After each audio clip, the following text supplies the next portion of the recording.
नमस्कार दोस्तों, कैसे हो आप सब। आशा करती हूँ आप स्वस्थ एवं खुशहाल होंगे। आज का एक और जिम्मेदारियों से भरा दिन बीत गया। कुछ अच्छा, कुछ बुरा, थोड़ा सा रुलाकर और बहुत सारी मुस्कुराहट देकर, कुछ परेशान करके और कुछ खुश करके। लेकिन बीत गया मतलब बीत गया।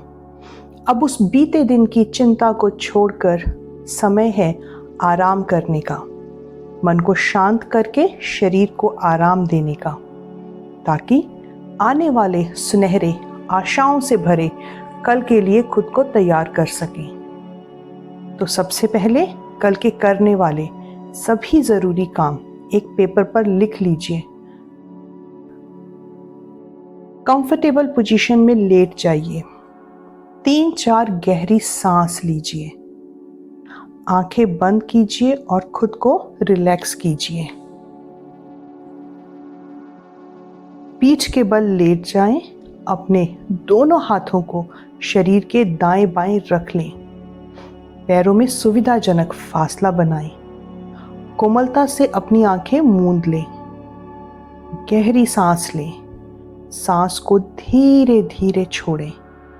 छोड़ने के साथ महसूस करें कि आपकी सारी चिंताएं, सारी परेशानियां उस सांस के साथ आपको छोड़कर दूर, बहुत दूर जा रही हैं। एक और गहरी सांस लें, जिसके साथ आप आसपास की सारी पॉजिटिविटी को अपने अंदर ले जा रहे हैं। और सांस छोड़ते समय खुद को रिलैक्स और रिलैक्स करें। शरीर को ढीला छोड़ दें और आज की कहानी सुनते सुनते गहरी नींद में खो जाएं। इससे पहले कि आप कहानी में खो जाएं, चैनल को सब्सक्राइब कर लीजिए। आज की कहानी है अगली शताब्दी के प्यार की रिहर्सल, जिसे लिखा है अखिलेश जी ने। विपिन सिंह के पास एक अच्छा बैंक बैलेंस था, भव्य मकान था, 2 कारें थी। विचारशील ठहरे, इसलिए उन्होंने कुछ फैक्ट्रियों के शेयर भी खरीद लिए थे। राजनीति में भी हाथ पैर मारने की कोशिश कर रहे थे। उनके पास एक पत्नी, एक और पत्नी और एक बेटी थी, दीपा, जो विपिन सिंह की इकलौती संतान थी। वह एमए में पढ़ती थी। दीपा योग्य, चतुर सुजान और फैशन में डूबी हुई एक दक्ष लड़की थी। उसकी योग्यता का आलम यह था कि वह चुटुर पुटुर संसार के हर विषय के बारे में जानती थी। जैसे कि वह भूगोल में जानती थी कि संसार का सबसे बड़ा टीला कौन सा है, या अर्थशास्त्र में जानती थी कि किस देश में कौन सी मुद्रा चलती है। वह दावे से कहती थी, मैं जिस कंपटीशन में चाहूं चुटकी बजाकर आ जाऊं। और इसके बाद वह वाकई चुटकी बजा देती थी और कंधे भी उचका देती थी। चतुर सुजान इतनी कि कोर्स की अच्छी और दुर्लभ किताबें सहेलियों की सब पढ़ लेती, लेकिन अपनी किताबों के बारे में किसी को हवा तक नहीं लगने देती। परीक्षा के पहले वह जो पेपर आउट करती, अकेले हजम कर लेती, मगर दूसरों से उनके झपट लेती, चाहे इसके लिए उसे लड़कों को प्यार के 2 बोल और लड़कियों को गिफ्ट ही क्यों ना देने पड़े। वैसे इसकी वह नौबत ही नहीं आने देती थी, क्योंकि प्राय वह अध्यापकों को ही प्यार के 2 बोल और छोटे मोटे गिफ्ट देकर परिपूर्ण हो जाती। अब रही बात फैशन की, तो दीपा के क्या कहने। कोई सहेली या आंटी, भाभी क्रेप, डिशीन साड़ी का पक्ष लेती तो वह उन्हें यह कहकर ध्वस्त कर देती कि मैसूर सिल्क का नाम बदल देने से यह कोई नया फैशन थोड़े ही हो जाएगा। वह ट्राउजर के साथ बुश कोट, मर्जीना सलवार आदि को तो हंसकर उड़ा देती। वह जेन फोंडा की एरोबिक प्रस्तुति को बकवास कहती तो बॉम्बे या फिल्मों को ऊल जुलूल। वो टॉकीज में अंग्रेजी फिल्में देखती, लेकिन घर के वीडियो पर फॉर्मूला मूवीज। वह रविशंकर के संगीत की दीवानी थी। हालांकि उसके पल्ले कुछ नहीं पड़ता था। उसने कुरासोवा की कोई फिल्म नहीं देखी थी, लेकिन उनकी सबसे बड़ी फैन वही थी। दीपा, उसे सिर्फ 3 चीजों का अफसोस था। एक, उसे अंग्रेजी बोलनी नहीं आती थी। पढ़ समझ लेती थी मगर बोल नहीं पाती थी। दूसरा, उसका कद छोटा था। तीसरा, उसके शहर में कोई स्विमिंग पूल नहीं था। जब वह वीडियो में युवाओं को धड़ाम धड़ाम कूदते और छपाक छपाक नहाने देखती तो रोमांचित होकर उदास हो जाती। लेकिन उसे उम्मीद थी कि आज नहीं कल इस शहर में स्विमिंग पूल होकर ही रहेगा। इसी तरह लंबाई बढ़ाने के लिए वह विटामिन ए के अलावा कई अन्य प्रकार की दवाओं एवं कसरतों का सहारा ले रही थी। रही बात अंग्रेजी की, तो कई बार उसने सोचा कि 15 दिन में अंग्रेजी बोलना सीखें, स्कूल में दाखिला ले ले। पर वह ऐसा कर नहीं सकी, क्योंकि वह डरती थी कि किसी दोस्त ने देख लिया वहां जाते तो क्या होगा अपन का, क्या होगा अपन की इमेज का। दीपा पिता को ज्यादा मानती थी और माँ को कम। पिता उसको बेटा कहते और वह उनकी गर्दन में बाहें डालकर झूल जाती। ओ पापा। एक बार उसने ऐसा माँ के साथ किया तो माँ ने झटक दिया था, घोड़ी जैसी हो गई है, ठीक से रहा कर। फिर उन्होंने पति से कहा, अजी सुनते हो, तुम्हारी यह लड़की पहाड़ जैसी हो गई है, इसकी शादी ब्याह की फिक्र करो अब। उस समय दीपा इंटर की छात्रा थी। शादी ब्याह सुनकर पहली बार उसके मन में प्यार का विचार कौंधा था। उसने सोचा, अगर शादी ब्याह करना है तो अभी से प्यार प्रारंभ कर देना चाहिए। इतना सोचना था कि उसमें बदलाव आ गया। वह भांति भांति से मुस्कुराने लगी और धीरे से शरीर को इधर उधर उमेटने लगी। वह शीशे के सामने खड़ी हो जाती, कभी छुप जाती और फिर खड़ी हो जाती। अपने बालों को कभी वह इस तरह झाड़ती, कभी उस तरह, और कभी एकदम से बिखरा देती। तब से अब तक वह 3-4 प्यार कर चुकी थी। आखिरी प्यार उसका इसलिए विखंडित हुआ था क्योंकि लड़के के चेहरे पर एकाएक मुहासे निकल आए थे। अब वह एमए प्रथम वर्ष में पहुंच गई थी, अतः निर्णायक प्यार करना चाहती थी। यानी कि वह ऐसा प्यार करने की आकांक्षा से ओतप्रोत थी जो विवाह में परिणत हो सके। हालांकि वह इस बात पर भी भरोसा रखे थी कि पिता विपिन सिंह उसके लिए जो लड़के तलाश रहे हैं उसी में से कोई दुरुस्त प्राप्त हो जाए तो भी चलेगा। लेकिन प्रेम विवाह की कीर्ति से वह वंचित नहीं होना चाहती थी, इसलिए उसमें प्रेम की तमन्ना थी। उसके प्रेम का आलम यह था कि वह निश्चय कर चुकी थी, यदि पिता के रास्ते से हासिल किए गए पति से प्रेमी 19 रहा तो वह पति के रूप में प्रेमी का ही वर्ण करेगी। हाँ, अगर कुछ ज्यादा फासला हुआ तब की बात कुछ और है। तो इस प्रकार पिता, जो इस बार एमएलए का टिकट पाने के लिए बेकरार थे, टिकट के साथ बेटी के लिए वर पाने की दिशा में भी सक्रिय थे, और बेटी जी जान से जुटी थी एक प्रेमी को खोजने और पाने के लिए। बीए में दीपा के विषय थे अंग्रेजी, मध्यकालीन इतिहास और भूगोल। तो वह इन तीनों विभागों में, साथ ही कुछ अन्य विभागों में भी आने जाने लगी थी। वह सहेलियों से मिलने जाती और लड़कों की टोह लेती। अब उम्र के इस दौर में मुहासे आदि का खतरा तो नहीं था, पर क्या ठीक हो जाए तो क्या किया जा सकता है। वह फूंक फूंक कर कदम रख रही थी। चौकन्नापन और चतुराई उसकी नस नस में समा गए थे। जब दिल में चाह हो तो राह निकल ही आती है। कर्म करने वाले का भाग्य भी साथ देता है। तभी तो दीपा को प्यार हुआ तो जाकर किससे, जितेंद्र से। जितेंद्र को प्यार के लिए सुपात्र पाने के कई कारण थे। मसलन उससे विवाह करते समय जाति पाति का कोई लफड़ा नहीं होना था, क्योंकि वह उसी की कास्ट का था। दूसरे, जितेंद्र के घर वालों की दशा कुछ खास अच्छी नहीं, लेकिन कुछ खास बुरी भी नहीं थी। तीसरा और सबसे जरूरी, वह ऐसा प्रखर बुद्धिजीवी था जो आईएएस की तैयारी भी कर रहा था। साथ ही कॉलेज के दिनों में बैडमिंटन का खिलाड़ी रह चुका था।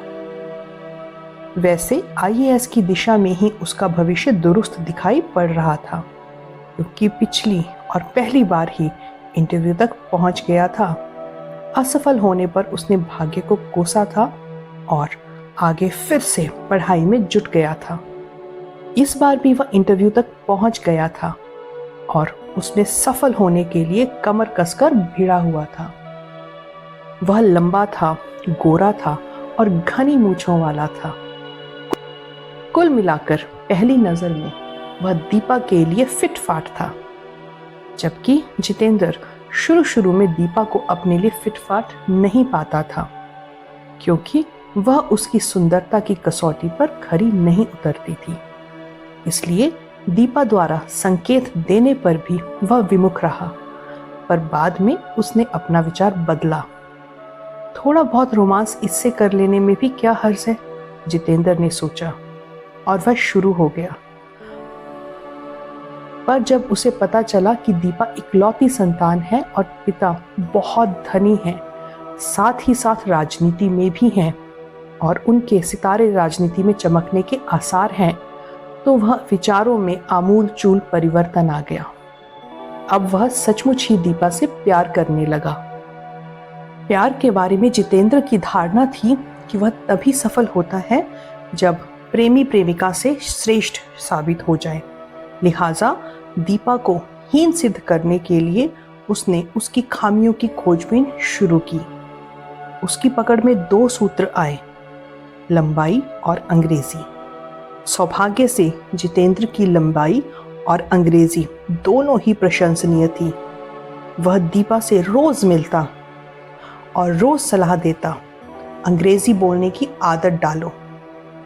वह यह कहने से भी बाज नहीं आता कि अगर तुम थोड़ी सी लंबी और होती तो हमारी जोड़ी कितनी जमती। इस प्रसंग से दीपा पहले तो खिसियाई, फिर क्रुद्ध हुई। यह घोड़ा तो कुछ ज्यादा ही तेज दौड़ने लगा है। उसे फिर जितेंद्र में भी कुछ खराबियां नजर आने लगी, जैसी उसकी मूंछ में एक ही स्थान पर कुछ ज्यादा बाल हैं, उसके हाथ मुलायम नहीं हैं, फिर छोटे से शहर से आया है, पता नहीं उच्च समाज के बारे में कुछ जानता बूझता है या बस यूं ही। उसने एक दिन मुआयना किया। उसने जितेंद्र से पूछा, पॉप म्यूजिक में माइकल जैक्सन और जॉनसन में किसकी क्या चीज अच्छी लगती है। वह हड़बड़ाया। आईएएस की तैयारी के सिलसिले में इन दोनों का नाम वगैरह जान गया था, पर बारीक विश्लेषण से अनभिज्ञ था। तभी फिर प्रहार हुआ और रॉक म्यूजिक की दुनिया में ब्रूस स्प्रिंगटीन के यहाँ तुम्हारा फेवरेट क्या है। इस तरह उनसे जॉन ट्रेवल्स और रोजी रोज के बारे में पूछा गया। जब वह असफल रहा तो उसका मजाक बनाया गया। उससे यहाँ तक पूछा गया कि राब लोवे और ब्रूक शील्ड्स में कौन स्त्री है और कौन पुरुष। अंत में उससे कहा गया कि वह अभी सोसाइटी के कल्चर को नहीं जानता, इसीलिए इंटरव्यू में असफल रहा। अब जितेंद्र स्तब्ध और कुंठित था। दीपा मुस्कुराती हुई घर आ गई। घर में पापा का राजनीतिक जमावाड़ा इकट्ठा था। दीपा इन खद्दरधारियों की बड़ी इज्जत करती थी, क्योंकि उसका विश्वास था कि असली पावर इन्हीं लोगों के हाथे में होती है। राजनीतिज्ञ सीनियर आईएएस तक को डांट लगा देते हैं। वह आईएएस की तुलना में किसी हैंडसम मिनिस्टर से प्रेम करने को अधिक मान्यता देती थी। लेकिन दिक्कत यह थी कि राजनीति में स्थिरता नहीं होती। आज इस कैबिनेट में कोई है, कल दूसरी कैबिनेट में नहीं है। आज पावर में है, कल पोजीशन में। बाबा रे बाबा, यह बड़ा झंझट वाला काम है। घर पहुंचकर वह बिस्तर पर गिर गई और मुस्कुराने लगी। उसे बड़ा मजा आ रहा था। होश ठिकाने आ गए होंगे मिस्टर जितेंद्र के। उसकी आंखों के सामने जितेंद्र का उदास और खिसियाया हुआ चेहरा था। पहले वह खुश हुई, फिर उसका मन पसीज गया। उसे जितेंद्र पर दया आ गई और उसकी अनुपस्थिति में भी उसे पुचकारने लगी। उसने सोचा, आखिर इतना बुरा नहीं है। अगर वह जैक्सन और जॉनसन के बारे में अपना ठोस मत नहीं बना पाया तो कोई बड़ी बात नहीं। यह सब तो वो कुछ ही दिनों में सीख लेगा। मैं ही सिखा दूंगी। असली चीज है आईएएस। उस रास्ते पर फिलहाल वह ठीक जा रहा है, जो चलेगा। उसने होठ गोल कर लिए और सीटी बजाते हुए पैर हिलाने लगी, या पैर हिलाते हुए सीटी बजाने लगी। सीटी बजा रही थी और जितेंद्र के प्रति उसकी दया बढ़ती जा रही थी। बेचारा, उसने तय किया कि कल उसे पुचकार देगी। कल पुचकारने के लिए उसने उसी क्षण योजना बनानी शुरू कर दी। उसने विचार किया कल कौन सी ड्रेस पहननी है। जब वह अगले दिन वही ड्रेस पहनकर जितेंद्र को मनाने पहुंची तो उसे कोशिश बिल्कुल नहीं करनी पड़ी। हुआ यह कि जितेंद्र ने मान लिया था कि दीपा द्वारा ली गई परीक्षा में वह अनुत्तीर्ण हो गया है। वह निश्चय कर चुका था कि बाजी उसके हाथ से निकल गई है। वह दुखी भी था क्योंकि सोने की चिड़िया उसके हाथ से फुर हो गई है। इसलिए जब दीपा को अपने पास देखा और वह भी हल्का हल्का मुस्कुराते हुए, उसकी तो बाँछें खिल गई। उसने कंठ को भावुक बनाते हुए कहा कि वह दीपा को प्यार करता है, बहुत ज्यादा। उसने यह भी कहा कि अब वह मेहनत करके सब जान लेगा, सब सीख जाएगा और कि दीपा उसे माफ कर दे। दीपा ने उसका हाथ थपथपाकर कहा, कोई बात नहीं। वह खुश थी कि अब जितेंद्र उसे उसके छोटे कद और कमजोर अंग्रेजी की याद नहीं दिलाएगा। अब वह जीवन भर उससे दबकर रहेगा। ऐसा ही पति तो वह चाहती है। शायद ऐसे ही किसी दृश्य की कल्पना करके वह मुस्कुरा उठी। जितेंद्र ने पूछा, तुम मुस्कुरा क्यों रही हो? दीपा ने मुंह चिढ़ा दिया, जैसे कक्षा 8 या 9 तक की लड़कियां चिढ़ाती है। वह खुश हो गया। उसे खुश देखकर दीपा ने पर्स से चॉकलेट निकाली। लो खाओ। वह खाने लगा तो दीपा ने पूछा, इंटरव्यू के लिए तुम्हारी तैयारी कैसी चल रही है? अच्छी चल रही है।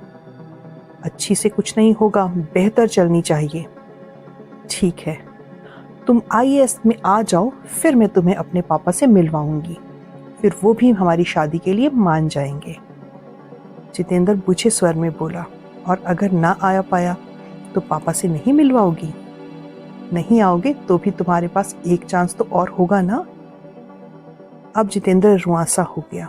उसमें भी ना आया तो? तुम इस तरह सोचोगे तो सचमुच नहीं आओगे।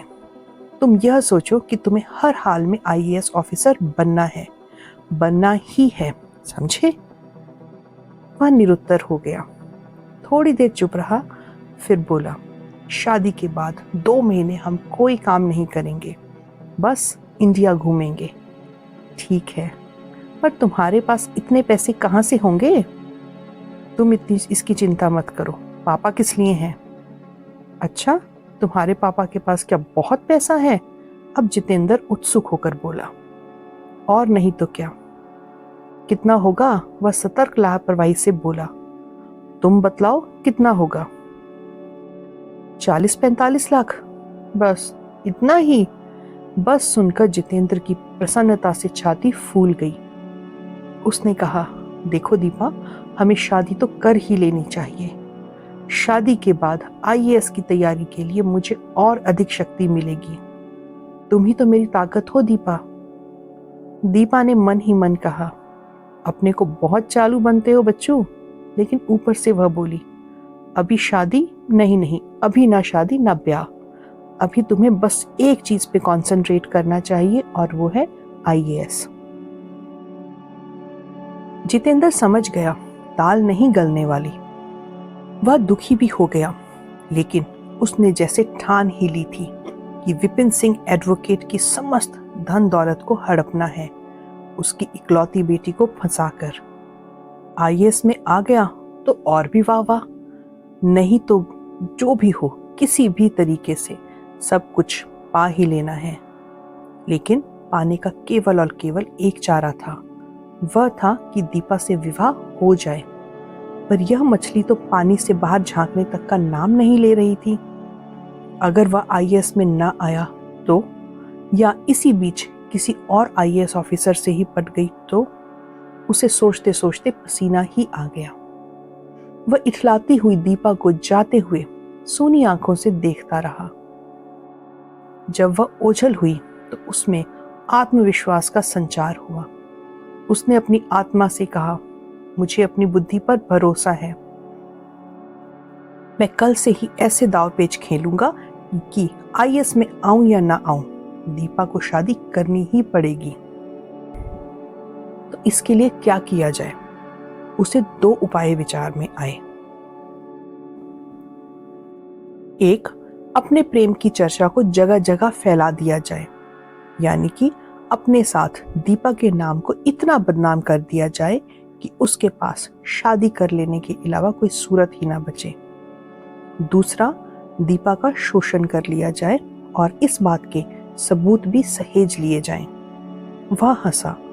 तब तो उसके सम्मुख यानी कि दीपा के सामने और कोई रास्ता होगा ही नहीं। अगले दिन से ही वह अपने अभियान में जुट गया। उसने कुछ सत्य और कुछ कल्पना का सहारा लिया, कुछ खुद और कुछ दोस्तों को सक्रिय किया। नतीजन विश्वविद्यालय से लेकर शौचालय तक में जितेंद्र दीपा की जोड़ी मशहूर होने लगी।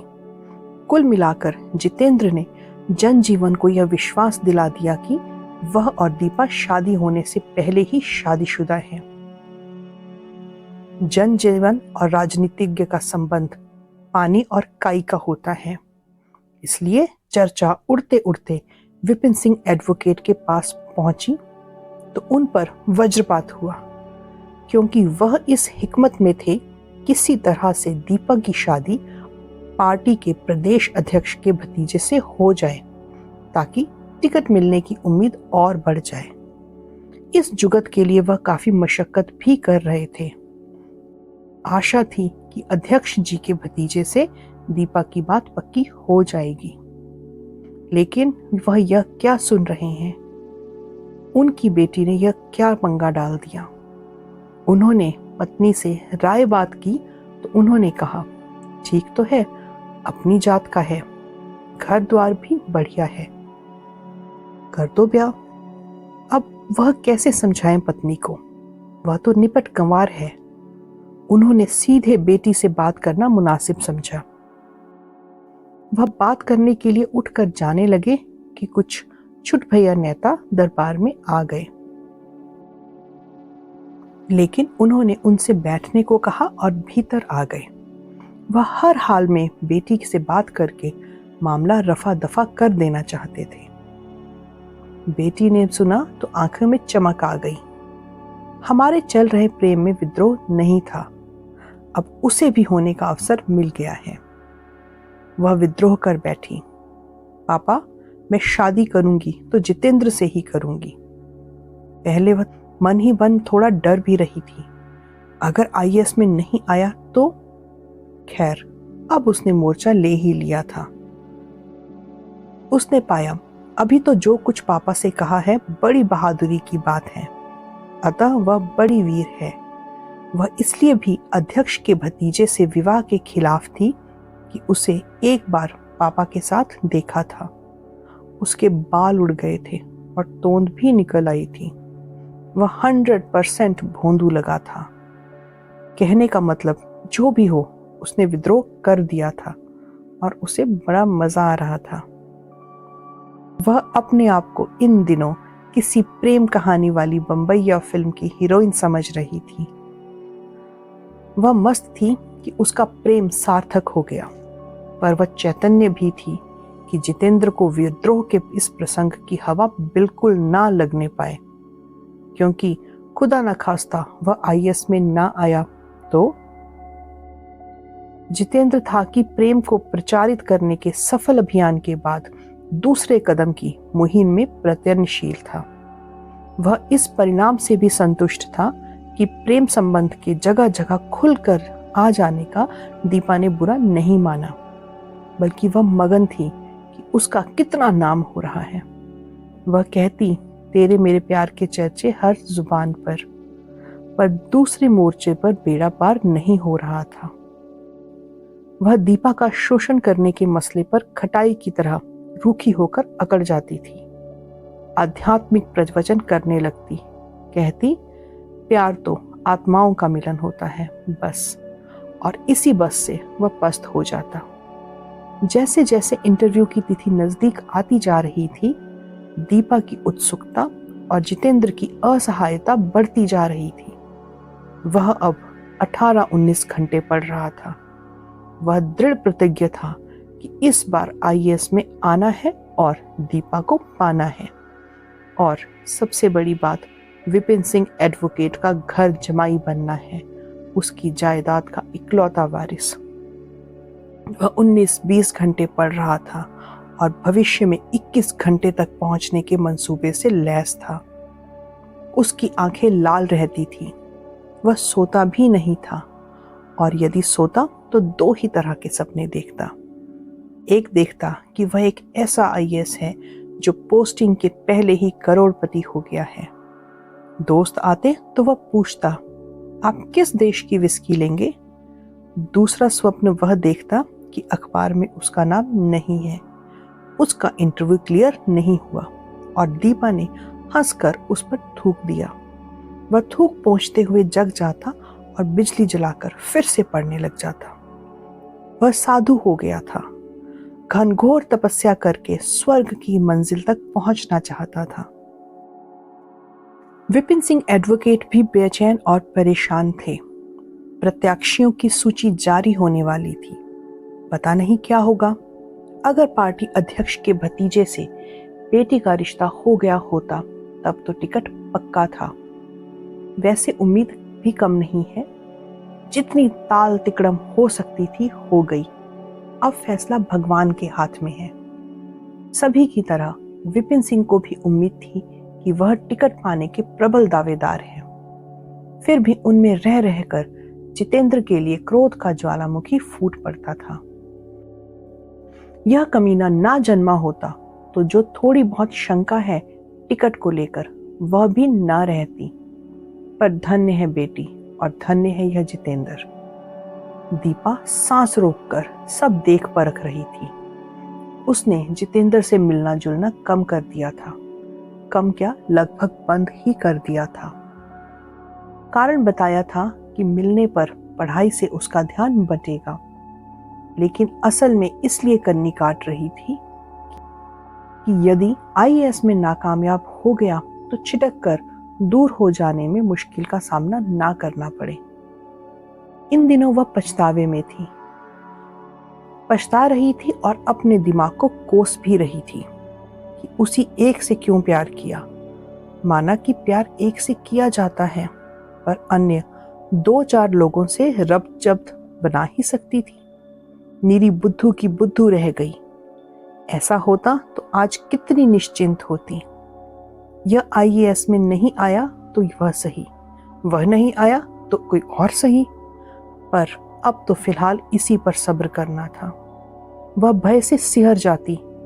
अगर नहीं आया इंटरव्यू में तो फिर नए सिरे से किसी से अफेयर चलाना पड़ेगा। उफ। उसने निश्चय किया, ऐसी स्थिति में वह इकलौता प्यार नहीं करेगी। उसे पापा पर भी गुस्सा आ रहा था कि अपनी राजनीति में इस कदर डूब गए हैं कि बेटी की कोई फिक्र ही नहीं है। केवल एक बात चलाई, और वो भी उस भोंदूमल से। पर यदि पापा को टिकट मिल गया तो पापा तो मिनिस्टर हो गए ना, और पापा के डिपार्टमेंट में भी तो कुंवारे आईएएस होंगे। पर मिनिस्टर बनने में तो बड़ा टाइम लगता है, तब तक तो अपन का नहीं चल पाएगा। वह घबराहट और उदासी से भर जाती। फिर सोचती, बेमतलब परेशान हो रही है। अरे यह अपना जितेंद्र तो है ही ना, यही बन जाएगा आईएएस। अब जितेंद्र उसे बहुत प्यारा लगने लगता।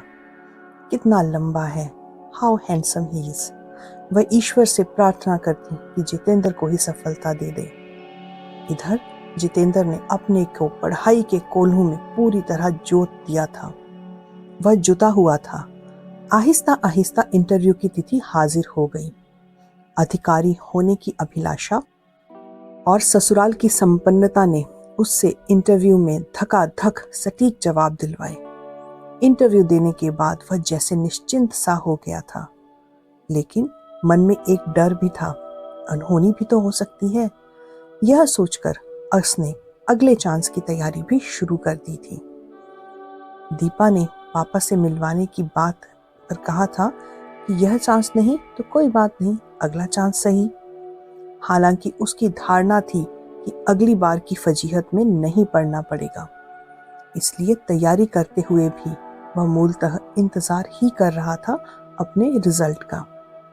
सभी इंतजार में थे। जितेंद्र इंटरव्यू देकर परिणाम की बाट जो रहा था, देख रहा था आईएएस और एक पति दोनों एक साथ। इस बात से फूल भी रहा था कि नौकरी और ससुराल दोनों से धन बटोर रहा था। अब उसे चिंता होनी शुरू हो गई थी कि पत्नी उतनी सुंदर नहीं है, पर वह चिंताओं को झटक कर निश्चिंत हो जाता कि सुंदरियों की क्या कमी होगी उसे। राग रंग की नौका पर सवार होकर आनंद के पानी में सैर कर रहा था वह।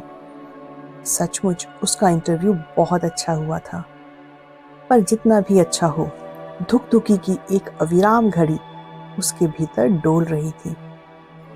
वह परेशान और प्रसन्न दोनों एक साथ था। विपिन सिंह ने भी उम्मीदवार सूची की घोषणा के लिए पलक पावड़े बिछा रखे थे।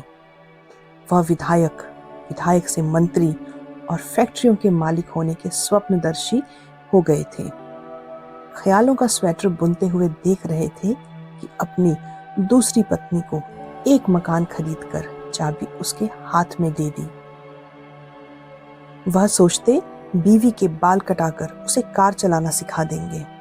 मौजूदा कार बीवी ही तो चलाएगी, अपने लिए तो सरकारी गाड़ियां होंगी।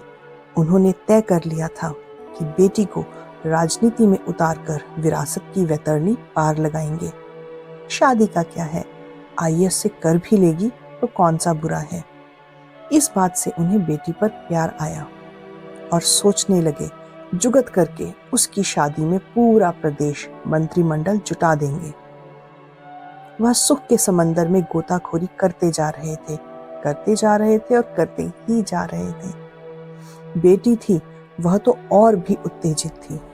जितेंद्र ने बताया था इंटरव्यू खासा ठीक हुआ है, सो उसने अभी से अपना नामकरण मेम साहब कर डाला था।